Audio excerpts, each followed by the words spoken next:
Baik, kembali lagi di channel Quick Story. Apa kabar teman-teman semuanya? Yang jelas dalam keadaan sehat ya. Mari kita simak informasi sebagai berikut.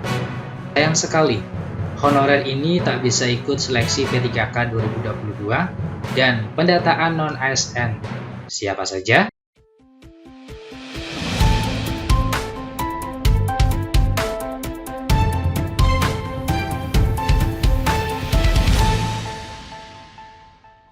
Baik, kembali lagi di channel The Quick Story. Kembali lagi ya, kita akan memberikan info terbaru seputar tenaga honorer. Informasi ini kami kutip dari laman soloraya.com. Informasinya yaitu sayang sekali honorer ini tak bisa ikut seleksi P3K 2022 dan pendataan non-ASN. Siapa saja? Simak baik-baik. Berita soloraya.com, lika-liku tenaga honorer untuk bisa menjadi pegawai ASN hingga kini masih belum berakhir.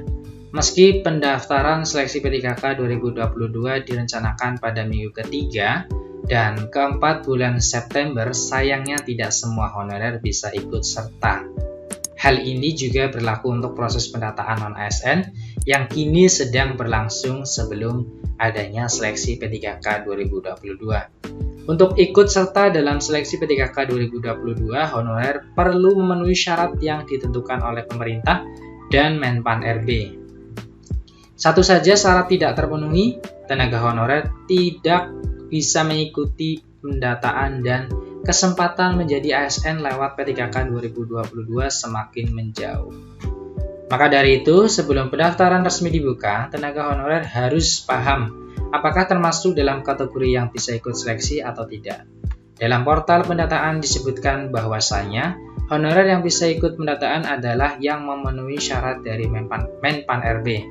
Ketentuan dan persyaratan tersebut telah dituangkan dalam surat edaran Menpan RB nomor B/M.SM.01.00/2022 tentang pendataan non-ASN. Setidaknya ada 5 syarat yang harus dipenuhi oleh ASN jika ingin ikut pendataan dan seleksi P3K 2022. Adapun isi surat edaran Menpan RB yang dirilis pada tanggal 22 Juli 2022 tersebut adalah sebagai berikut. 1. Berstatus sebagai tenaga honorer kategori 2 atau THK 2 yang terdaftar dalam database Badan Kepegawaian Negara dan pegawai non-ASN yang telah bekerja pada instansi pemerintah. Yang kedua, mendapatkan honorium dengan mekanisme pembayaran langsung yang berasal dari APBN untuk instansi pusat dan APBD untuk instansi daerah, bukan melalui mekanisme pengadaan barang dan jasa baik individu maupun pihak ketiga. Yang ketiga, diangkat paling rendah oleh pimpinan unit kerja. Yang keempat, telah bekerja paling singkat 1 tahun pada tanggal 31 Desember 2021. Yang kelima, berusia paling rendah 20 tahun, paling tinggi 56 tahun pada Desember 2021. Jika honorer tidak memenuhi syarat di atas, sayangnya Menpan RB tidak memberikan kesempatan untuk ikut serta dalam seleksi P3K 2022. Begitupun pendataan. Pemerintah sendiri saat ini sedang mencari langkah strategis agar honorer di luar kriteria tetap memiliki pekerjaan yang layak meski tidak menjadi ASN.